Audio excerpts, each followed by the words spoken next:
Hey guys, here's the other video on starches. What I mean by starches are when we're preparing meals or we're preparing menus, generally what we want to have is a protein, a starch, and a vegetable. We know what our proteins are, and we just got done talking about vegetables, but there's other, a balanced diet should have some kind of carbohydrate or some kind of starch to it. So when I'm talking about starches, I mean things like potatoes, rice, cornmeal products or corn starchy products, and we're going to talk about that, and then pastas. So all of these are considered our starches. Also, grains and lentils would also be put in that. We have that in your reading. But today I want to stick to the potatoes, rice, corn, and pasta dishes. Hopefully we can get this done in one lecture or one video. All right. So we know, we've talked about this, there's two types of potatoes. We've got our waxy or our new potatoes, and then we've got starchy potatoes. And there's really what we're doing and what we're making will really decide which potato we choose. Waxy or new potatoes are the ones that hold their shape once they're cooked, okay? Your Yukon Golds, your red potatoes, your purple potatoes, your fingerling potatoes. They're higher in moisture, higher in sugar, lower in starch. These ones do not fry very well. So these make a nice creamy potato. They hold their shape after they're cooked, unless of course we smash them. But your higher starch, lower sugar, lower moisture potatoes, like your russet potatoes, your Idaho potatoes, those are going to be better for baked potatoes, French fries, even mashed potatoes do really well with the starchy potato. Because you have to be careful. Waxy or new potatoes will get gummy, like sticky, if you work them too much. They really don't make a great mashed potato, like a fluffy mashed potato. So again, waxy potatoes are best for salads, soups, for pan frying, or for roasting. They keep their shape once they're cooked, and they've got a creamy, moist texture. But again, not good for baking, baked potatoes, not good for French fries, not really great for mashing, like mashed potatoes like we would see at like Thanksgiving dinner. They don't make that nice, fluffy, starchy potato that we're looking for. Starchy potatoes like russets or Idahos are ideal for baking. They are ideal for making French fries. And in fact, there's a specialty starchy potato called the Burbank, which are known for their making crisp French fries that are cream, like fluffy in the center, and also making a nice light, fluffy baked potato. And that's because they have a very high starch content. Idaho russet potatoes, you're going to see those by count or by a 50-pound box, okay? You'll also see all-purpose or chef potatoes. We'll see those on our field trip on Thursday again. They're not as dry and starchy as like russets or Idaho potatoes. They tend to be irregular in shape, but anything that's irregular in shape or just ugly, it's going to be cheaper. And if we're just going to be cutting it up to make mashed potatoes or to put into soups or whatever, all-purpose potatoes or chef potatoes work really, really well because they're cheaper for us too. When we're looking at quality factors of potatoes, what we want to see is that they're firm and smooth and they have a dry skin. If they come in wet, you want to send them back. You want a dry potato when they come in the back door when you're receiving them. Reason being, the moisture will make them sprout. The eyes that are on the potato, extra moisture will lead it to believe it's time to sprout or to regrowing a new plant. We don't want that. We want shallow eyes without any sprouts and no green color. So if you see a potato and it turns green, or if you've ever like bought potatoes and had them at your house and after a couple weeks you look and they're green, it is because they are using sunlight. And a potato is actually, we know it to be a root vegetable or a tuber. And so what happens is if it's exposed to light, it's going to start reproducing. And so it'll sprout, which means it'll grow eyes. It'll start turning green, and that's the chlorophyll, all right, that we get from the sunlight. And it's going to start using the starch inside that potato to regrow a new plant. Well, we don't want that because we need that starch to get a good quality potato. So we don't want it to be green, we don't want any sprouts, and we don't want any rotten spots, that's for sure.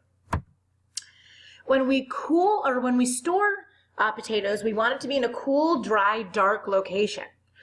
Potatoes are stored in caves or in cave-like conditions for a majority of the year, and you'll understand why here in a little bit. Cool, dark, and dry is where they like it. Sunlight will cause those green spots and also to be bitter. We don't want that. 55 to 60 degrees is ideal for storing potatoes. So when we go on our tour of the produce company on Thursday, you're going to see there's different rooms with different temperatures because different fruits and vegetables like different temperatures.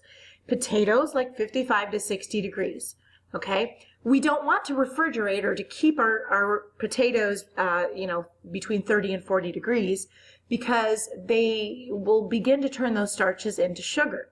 Okay, we don't want that. We want to keep that starch content in the potato. Okay. So here's a trivia question for you. How often are potatoes harvested? Anybody? Anybody? Anybody? Only once a year.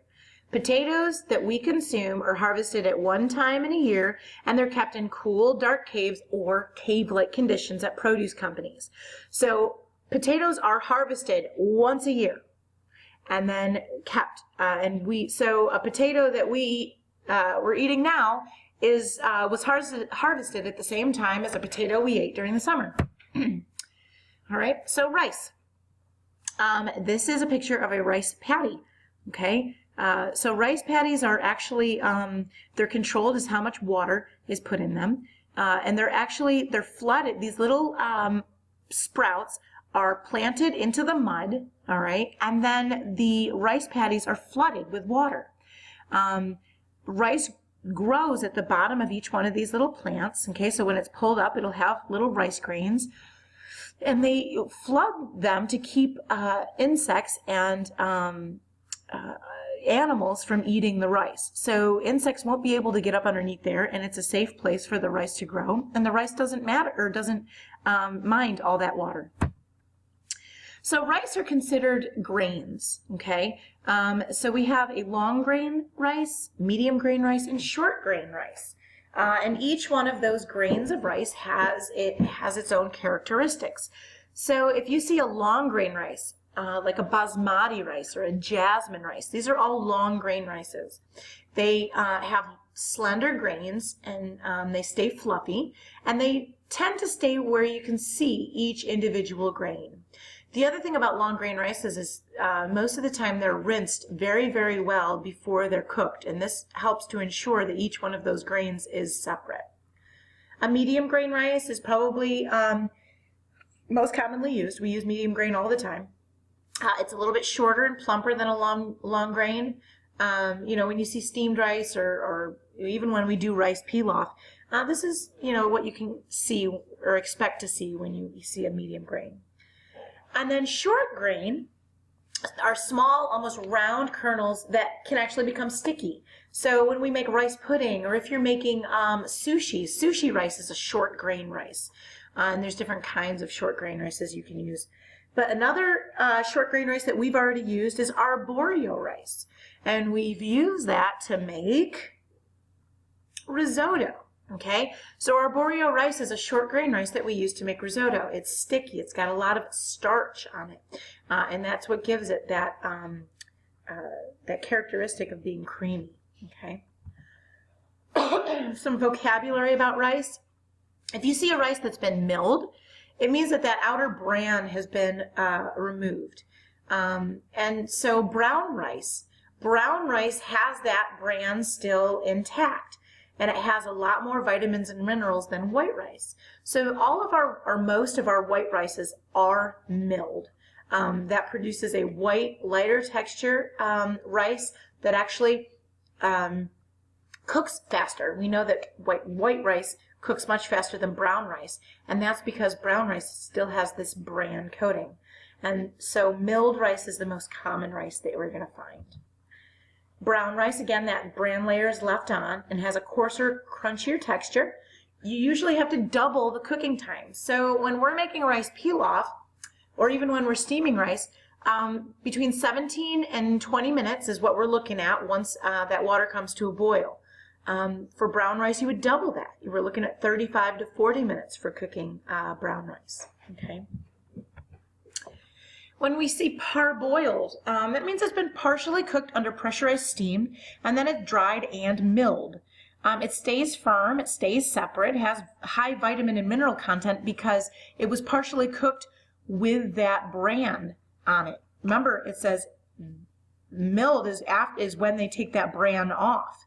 So if it's partially cooked and then milled, it means it was partially pressurized cooked with that bran still on it. So it tends to have higher vitamin and mineral content, and that's a good thing. If you see enriched, and this happens with bread also, anytime you say enriched, it means it's been coated with vitamins. You know, some of our foods are done that way to ensure that our kids or even we are getting the proper vitamins and minerals in our diet. Because white rice is, you know, so common, or eating breakfast cereals that have used either white rice or, you know, the wheat has been processed in such a way that we lose nutrients. They enrich it, or they add vitamins back to it so that we can get more vitamins and minerals from our food. Is eating clean and eating whole foods better? Yes, because we're getting the natural vitamins and minerals straight from the source. But this enriching helps to deliver those vitamins and minerals too. And then we have like instant rice. So you know those rices that you can pop in the microwave for 90 seconds and boom, there it is? That's instant rice. And we wouldn't want to sell that or have instant rice in our restaurant because of a few reasons. It's been pre-cooked and then dried. So it's not, you know, it's definitely not as nutritious. It doesn't have the same texture. It doesn't hold very well, becomes mushy, and it's instant. Okay, so, you know, if anything, we would want to see parboiled, milled rice in our restaurants. And then we have our specialty rices, all right? So arborio is that short grain rice that we use for risotto. Basmati and jasmine are both long grain rices. Basmati has a nice nutty flavor. You see that a lot in like Indian cuisine, uses basmati, or even Asian. You see jasmine rices in Southeast Asia, Thailand.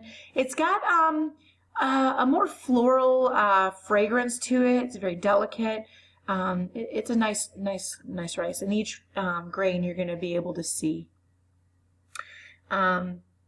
And then glutinous rice, these are, you know, for dessert rices or for making sushi. Very short grain, tend to have a lot of starch on them, so they're ideal for making sticky things or desserts like rice pudding or sushi. Okay. When we're handling rice, anything that's milled but doesn't say enriched, okay, so if it's milled, which is, again, is our most common rice, but it's not enriched, which means it's been coated with vitamins and minerals. And we definitely don't want to do this with instant rice because it's been pre-cooked and dried.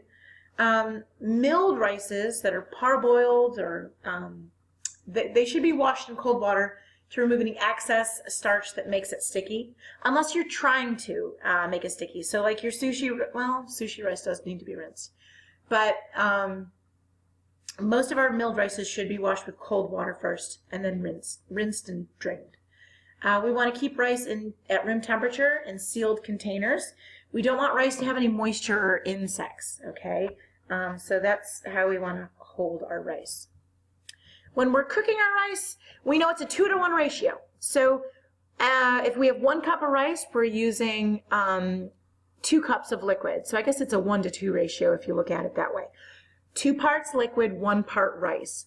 Okay, and the thing about that is because, you know, we cover it and it steams and all that moisture stays in there, if we have 1 cup of rice and 2 cups of liquid, we're going to end up with 3 cups of prepared rice.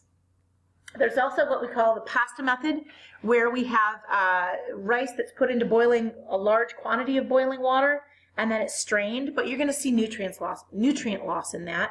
And then the pilaf method, which is braising, okay? And if you remember, braising is browning and then adding liquid. So that's what we've been doing a lot of when we do the rice pilaf. You toast the rice with onion and then you add stock, bring it to a boil, reduce it to low, and then cover it, okay?